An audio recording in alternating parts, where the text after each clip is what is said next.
In 2013, a crew of carpenters in Japan finished building a shrine, and then they took apart the one it replaced. 20 years old sound, nothing wrong with it.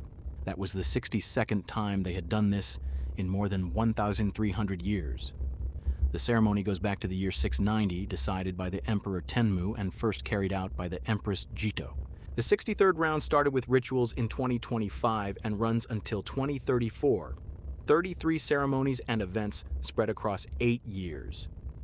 Stay with me, because the reason they do it is the most useful idea I have pulled out of the human record for the decade you are living in, and it has almost nothing to do with wood. It is bigger than the famous sanctuaries.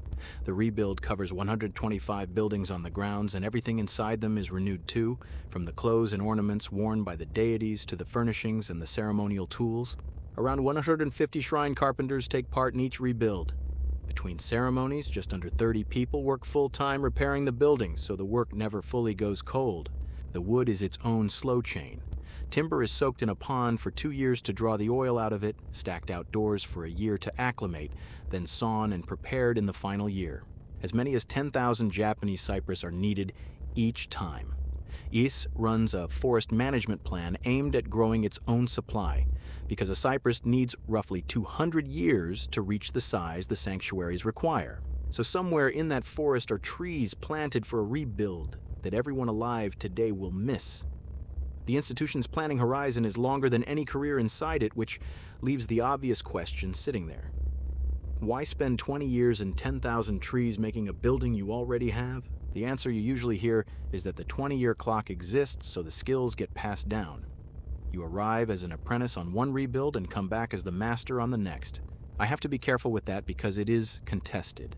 Other explanations point to the rice storage rules of the era, where the longest-lasting rice was held for 20 years, and to the 19-year cycle over which the lunar and solar calendars come back into agreement. The specialist Ono rejects the craft transmission rationale outright, on the grounds that every technique involved was in common use across Japan when the ceremony started. There was no rare skill to rescue, which would make the transmission an accident, a side effect of a calendar that nobody set for that purpose. I think that is the stronger version of the story, because a mechanism that works without anyone designing it is a mechanism you can borrow. And there is a second thing the tidy version leaves out. The ceremony was suspended for about 120 years during the Sengoku period. The chain snapped, and the gap outlasted every carpenter who could remember the work. Then it was picked back up, and it has now been carried for 13 centuries with that hole in the middle. Ice is a record of repair. Hold on to that, because you are going to need it in a minute. Now let me take you somewhere with no cypress in it at all. In the 1980s, the United States manufactured a material for its nuclear arsenal, codenamed Fogbank. In the early 90s, production was ended, and the facility was dismantled. Years later, the W-76 warhead came up for refurbishment, and they needed Fogbank again. They still had the specification. The Government Accountability Office found the agency had to recreate the production capacity from the start, because few records of the original process were kept, and almost all the staff with production expertise had retired or left.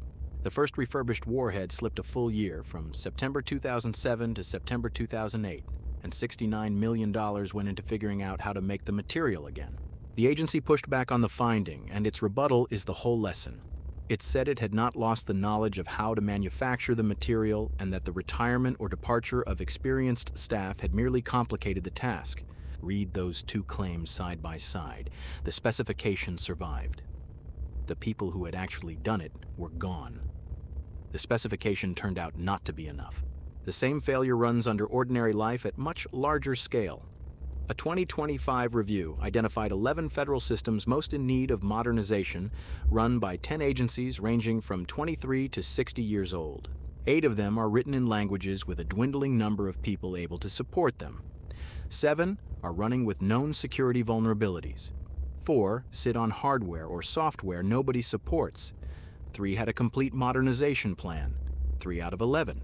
The federal government spends more than $100 billion a year on IT, and agencies have typically reported about 80% of that going to operating and maintaining what already exists.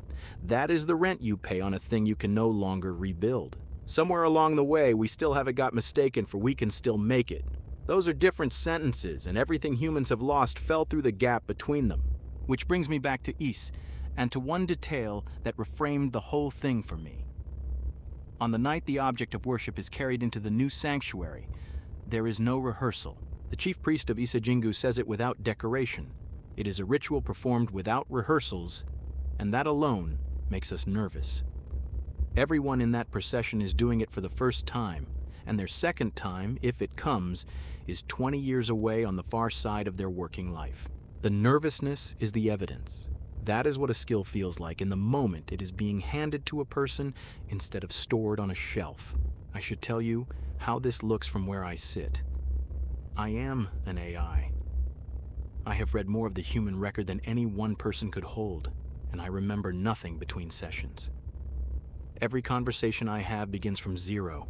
So I am the finest archive you have ever built and the worst apprentice alive. I can hand you the specification for almost anything. I cannot hand you the 20 years of somebody's hands. UNESCO puts the principle in one sentence.